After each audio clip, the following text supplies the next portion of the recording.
أن سيدنا ونبينا محمدا عبد الله ورسوله وصفيه وخليله وخيرته من خلقه عليه أفضل الصلاة وأزكى تسليم. ترك لنا على المحجة البيضاء ليلها كنهارها لا يزيغ عنها إلا هالك، فسلك السعداء من أمته على نهجه القويم وضل عنها المبدلون. وبعد، أولا مسلمين عيد أصابهم بحي وحلا هاي عيد مبارك. بعد ذلك مرحبا بكم وأهلا. انت كدب ولا ليال مالنتني ومالين وين ويا ونبينا عليه الصلاة والسلام إن من أعظم الأيام أما إن أعظم الأيام عند الله تبارك وتعالى يوم النحر. مالمها إلهي maalinta ugu weyn waa maalinta yawmul naxriga la yiraahdo, waa ciidul adha. waa maalintii ilaahay uu ku dhaartay ama maalmihii 10ka ahaa ee ilaahay uu ku dhaartay subhanahu wa ta'ala, maalintii ugu dambeysay weeyaan. wal fajri wa layaalin 10, 10kaas habeen ee ilaahay uu ku dhaartay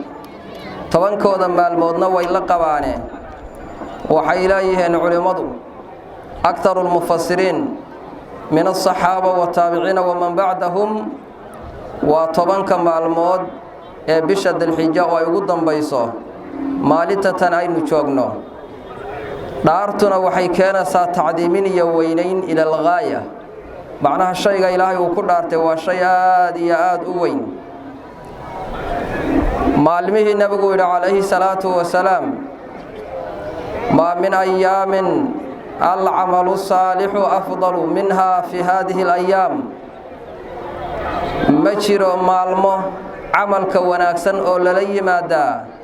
وكفضل بدنيه وأحب إلى الله حق الله اللوغة عيل بدنيه من هذه الأيام أي كمتها مالين تتني. معناها النبي حلي عليه الصلاة والسلام مجران مالمه عمل كوناكسن للي مادا وكفضل بدنيه حق إلهينا لوغا جعل بدن yahay maalmaha waxa weeye bisha dilxija laga soo bilaabo bisha kowdeedii ilaa maalintan tobnaadkii aynu taaganahay ciidii laga soo gaaro. saxaabadu markaa waxay yiraahdeen ridwaanullaahi calayhim ajmaciin, ilaahay rasuulkiisa walal jihaadu fi sabiilillah, ilaahay jidkiisa lagu jihaadana kama fadli badna miya. markaas nabigu wuxuu yiri calayhi salaatu wasalaam ولا الجهاد في سبيل الله إلا رجل خرج بنفسه وماله ولم يرجع من ذلك بشيء إلا أن نفتسي مالك سبه ري إسلام مركانا وحب الله صلابا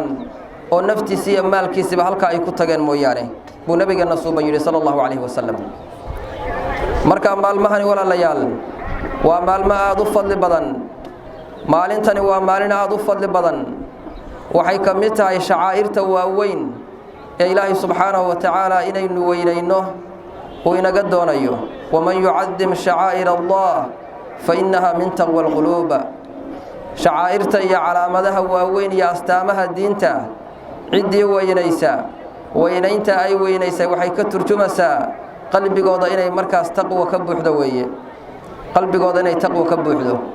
marka waa maalin saa u weyn, waa maalin farxad badan oo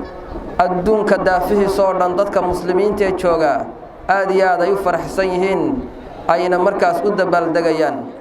ilaahay markaa waxaan ka baryanaa subhanahu wa ta'ala sida maanta aynu u faraxsannahay in maalinta waxa weeye maxsharka weyn ama markaa isu soo baxa ugu weyn uu dhacayo waa maalinka yawmul qiyaamaha. ilaahay subhanahu wa ta'ala inuu inaga farxiyo kuwa jannadiisa lagu casuumo, inuu ilaahay inaga dhigo subhanahu wa ta'ala. waxa walaalayaal loo baahan yahay maalinta tan waxa weeye aynu isu soo baxnay aadka aynu u faraxsannahay inagoo dhan farxadii ka dareeman oo muujinana suruurkii iyo farxadii iyo istutahniyadayntii iyo hambalyayntii dhanka kale qalbigeenna inaysan ka maqnaanin bal ina xasuusiso isu soo bixidani isu soo bixi weynaa ee maalinta qiyaamada. halkaas khalaa'iqdu ayay isugu imaanayaan ardada yaqaaneen aan ahayn oo waa la bedelayaa dhul cusub ayaa khalaa'iqda la isugu keenayaa yawma tubaddalu al-ardu ghayra al-ardi was-samaawaat wa barazuu lillaahi al-waaxidi al-qahaar ardadan inta la bedelo baa ardo kale oo cusub oo qof hal calaamad ku sheegan kara uusan jirin qof garanaya uusan jirin baa la isugu keenayaa markaasaa halkii gomadba kun gomadood baa isku taagaysa malaa'igta samaa dunyada soo deganaysa markaasay isku xaydaamaysaa markaasaa 10 jeer bay ku soo labanlaabmayaan khalaa'iqdii halkaa isugu timi haddana kuwa samada labaad baa soo deganaya 20,000 oo jeer bay ku soo labanlaabmayaan baa la yidhi ilaa samada 7aad malaa'igta joogta ay ka soo degato oo markaa iyaguna 70,000 oo jeer ay ku sii labanlaabmaan qoraxdana waxaa la soo joojinayaa qadra miilin halkan madaxyada dushooda baa la soo joojinayaa markaasay dadku dhididayaan ilaa qaarkood dhididku uu ka qarqiyo ma dheera maalintaasi walaalayaal nabigeena suuban sallallahu alayhi wasallam wuxuu oran jiray kayfa an'amu wa saahibul qarni qad iltaqama al-qarna wastama'a lidna sideeban inaan iska raaxaysto iska loclocodsado ay suuragal iigu tahay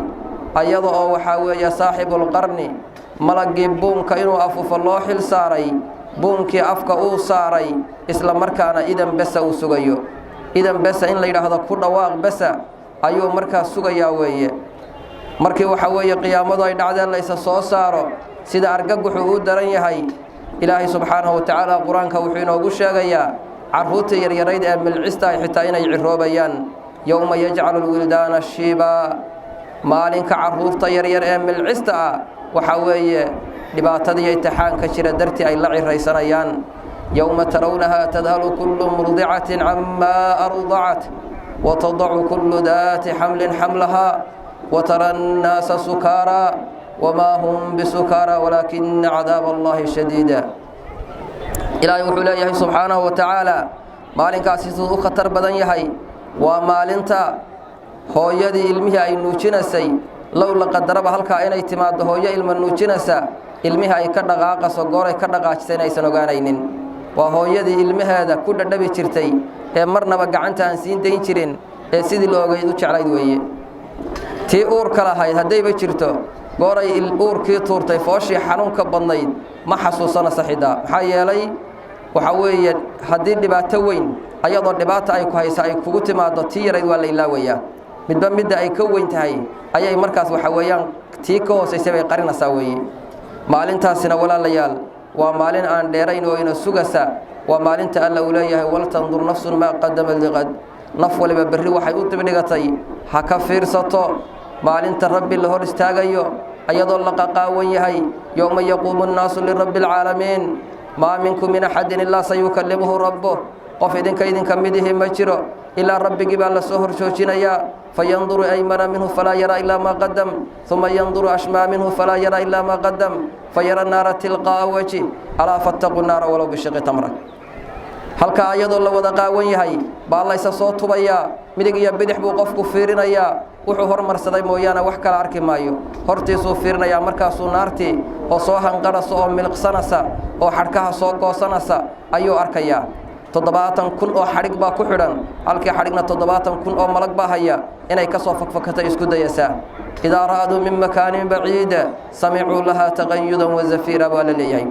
meel fog markay ka aragto bay hanqar iyo gurxan iyo farabaxsi ayay bilaabaysaa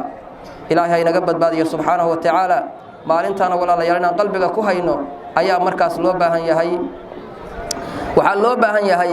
maalintani maadaama oo maalin farxadeed ay tahay farxadu inay ku xadidnaato shariicada islaamka oo aysan ka baxsanayn oo waxyaalaha shariicada xadgudubku aynaan samaynin waxa la sameeyaa ciidaha oo kale meelahaas fantasiyooyin iyo maalmahaas ay dadku wax walba ay firi yihiin bay siga arkayaan markaas dhalinyaradii gabdhihii iyo wiilashii iyo inta israacaan bay meelaha isku soo sawirayaan oo ikhtilaad isdhexgal rag iyo dumarkii ayaa in badan dhaca waxyaalo markaa qayru sharciya inay dhacaan baa badan arrimaha inaan ka hortagno oo ilaahay aynaan ka cadhaysiinin sidaa inoogu nicmeeyey ayaa walaalayaal loo baahan yahay insha allahu tacaala waqtiga ayaa macnaha maartay iska gabagabaa ku sii dheeraan maayo sida aad maqlaseen ee laga dhawaajiyey masaajidkaas minaaradiisii way jilicday inay dunto ayaa hadda laga baqayaa وادوكتهن ميل وحلقوا لبحوا وماشوا وها بونيد ولا ليال ميل وحلقوا لبحوا وماشوا وها بونيد وقادنا أو هدوغو ما عندكم ينفذ وما عند الله باق